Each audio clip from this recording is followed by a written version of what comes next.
All right, let's dive into one of the most unbelievable rags to riches stories you will ever hear.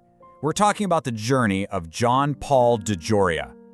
Take a good look at this number, $2.7 billion. That's his net worth today. Puts him right up there with the wealthiest people on the planet. But to really grasp what that means, you have to know where he came from. Yep, you heard that right. Before the billions, before the global brands, he was a single dad, literally collecting empty bottles to get by, sleeping in a beat-up old car. And get this, it didn't just happen once. He hit rock bottom twice. So, how on earth did he do it? That's what we're going to break down.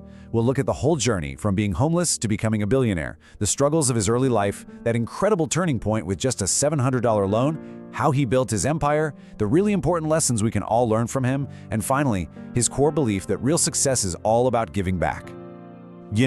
This isn't just a story about business. It's a masterclass in resilience. The idea of going from the streets to a billion-dollar legacy, it sounds like something out of a movie, but every single part of it is true. To really understand how he pulled this off, we have to go way back to the very beginning, a life that was just one constant struggle. His hustle started early. At just 9 years old, he was out there, door to door, selling newspapers and cards just to help his mom put food on the table. Then, in his 20s, things got even harder. He became a single dad, homeless, picking up soda bottles just for a few cents to feed his kid. And even when he finally got a break in the hair care business, he got fired. Not once, but from 2 different major companies. It was just one punch after another. But then came the moment. This is where a tiny amount of money mixed with just an incredible amount of grit changed absolutely everything. $700. That's it. In 1980, after getting fired again and hitting that low point, he and his buddy, a hairstylist named Paul Mitchell, scraped together a $700 loan to start their own thing. Just think about that for a second. The scale of that is just mind-blowing. They took a $700 loan and spun it into a company that eventually pulls in over $1 billion in revenue every single year. The return on that investment is just staggering. Okay, so how did that little bit of seed money grow into this massive empire? Well, it wasn't just one lucky break. It was 2 completely iconic, industry-changing companies. So first, you've got John Paul Mitchell Systems. They had zero money for advertising, so they built it salon by salon, purely on word of mouth. It grew from the ground up into a global hair care giant. And then, as if that wasn't enough, in 1989, he co-founded Patron Spirits. He took premium tequila and made it a worldwide phenomenon, a brand he later sold to Bacardi for an insane $5.1 billion. A journey this extreme is just packed with powerful lessons. So let's really boil it down to the core wisdom he earned from all those years of fighting.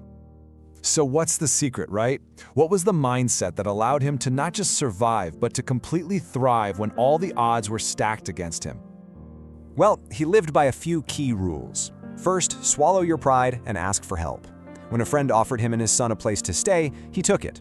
Second, protect your cash flow. He's a big believer that you have to take risks in business, but being reckless with money is just a recipe for disaster. And third, and this one is huge, don't waste a single second blaming other people. He faced rejection after rejection, but he never got bitter. He just kept moving. And this quote, it just perfectly nails his entire attitude. He never sat around waiting for someone to hand him something. His philosophy was simple, but so powerful. Get out there and do something. You have to make things happen for yourself. But for DeJoria, building billion-dollar companies was never the real finish line. The whole story comes full circle when you finally understand his definition of what success actually is. He's a signer of the Giving Pledge, which is a promise to donate at least half of his entire fortune. His own foundation supports over 160 charities all over the world, helping the poor, protecting animals, and preserving the environment. He's funded everything from food programs in Appalachia to marine conservation with Sea Shepherd. He even, and this is amazing, he famously cut off his iconic ponytail to raise $50,000 for tsunami victims. And that right there, that brings us to his ultimate lesson. After everything he's been through, his conclusion is so simple. Success isn't about how many zeros are in your bank account. It's about the good you do for others. DeJoria's story really forces us to look past the money and the fame. It proves success is about resilience, it's about purpose, and it's about what you give back. And that kind of leaves us with one big question to think about. What does real success actually mean to you?